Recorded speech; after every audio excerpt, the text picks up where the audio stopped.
2010년 10월 15일 전라남도 목포시의 조용한 동네였던 상동. 섬나루길에서 한 여성의 삶이 비극적으로 마감되었다. 피해자는 간호사를 꿈꾸던 22세 여대생 조미경 씨로. 당시 간호사 국가고시를 준비하며 학업과 아르바이트를 병행하고 있었다. 그녀는 아르바이트를 마친 뒤 귀가하던 중 언니에게 마지막으로 공원길을 걸어서 집에 가고 있다는 문자를 보냈다. 그 후 조 씨는 실종되었고 이튿날 새벽 한 공원 인근 배수로에서 싸늘한 주검으로 발견되었다. 조 씨의 시신은 하의가 벗겨진 상태였으며 성폭행을 시도했으나 완전히 이루어지지는 않은 것으로 보였다. 부검 결과에 따르면 그녀의 사인은 경부 압박에 의한 질식사였다.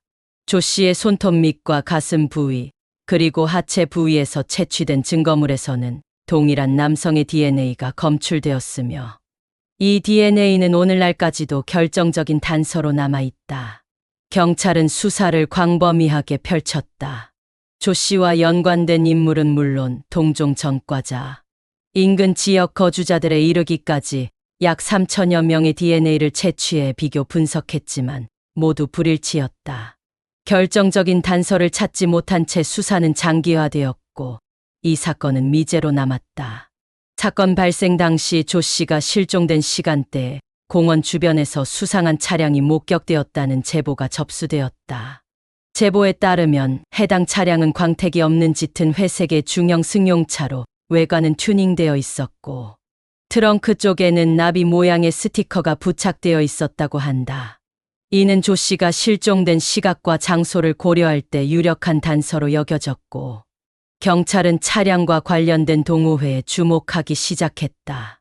수사를 통해 해당 스티커는 특정 자동차 동호회의 회원들이 붙이고 다니던 것으로 드러났다. 조사 결과 이 동호회는 사건 당일 목포에서 정기 모임을 가진 것으로 확인되었으며 조 씨가 실종된 바로 그날 이들 차량이 공원 주변에 집결했을 가능성도 제기되었다. 경찰은 동호회 회원들을 상대로 DNA 채취를 시도했고 일부 회원은 이에 응했으나 결정적인 일치자는 나오지 않았다. 동호회 측은 사건과의 관련성을 강하게 부인했으며 자신들은 단순히 지역에서 차량을 전시하고 모임을 가졌을 뿐이라는 입장을 고수했다. 이에 따라 수사는 다시 난관에 부딪혔다. 시간이 흐르면서 사건에 대한 대중의 관심도 서서히 줄어들었지만 유족과 경찰은 여전히 진실을 포기하지 않았다. 피해자의 부모는 언론 인터뷰를 통해 딸을 잃은 고통과 시간이 지나도 해결되지 않는 현실에 대한 슬픔을 토로했다.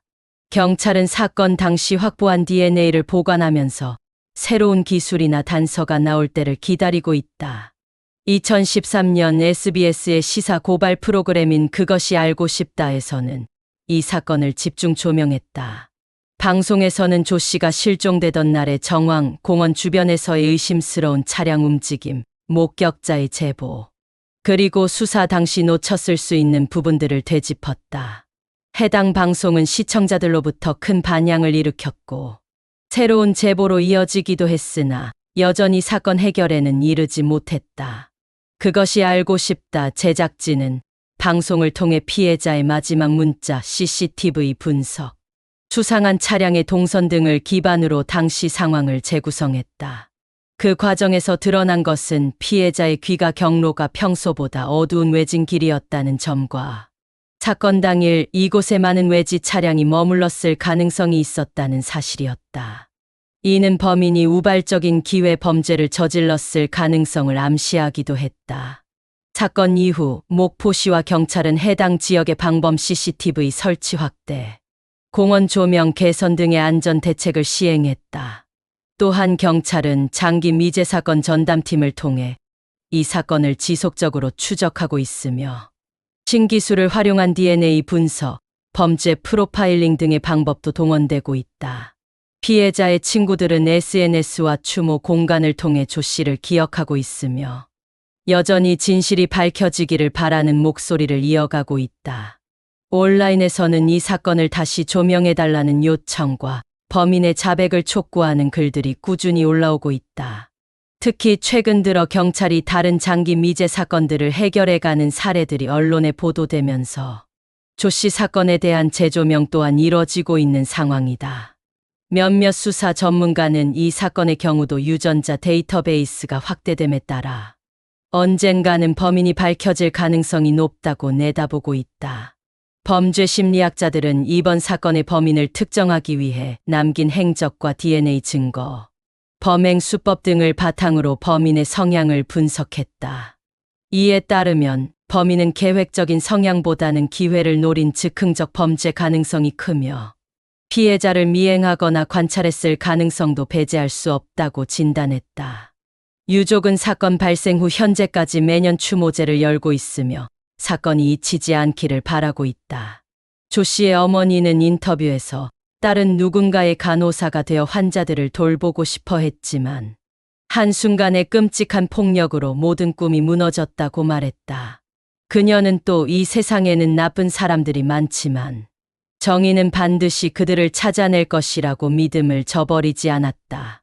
시간이 지난 지금도 목포 시민들은 그날의 충격을 잊지 않고 있다.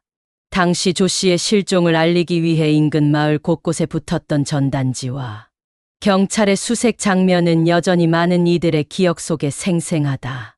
또한 이 사건은 지역 주민들에게도 큰 경각심을 안겨주며 안전에 대한 인식을 크게 변화시켰다.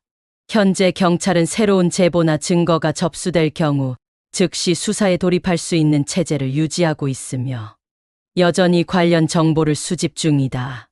범인의 DNA가 확보되어 있는 이상 유전자 정보만 일치하면 사건 해결의 실마리가 될 수 있기 때문이다.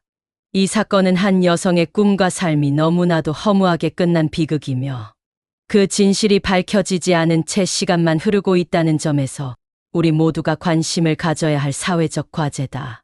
피해자 조미경 씨의 이름이 잊히지 않도록, 그리고 그녀의 억울한 죽음이 헛되지 않도록 진실을 향한 노력은 계속되어야 한다. 내용이 유익하셨다면 구독과 좋아요, 알림 설정 부탁드립니다.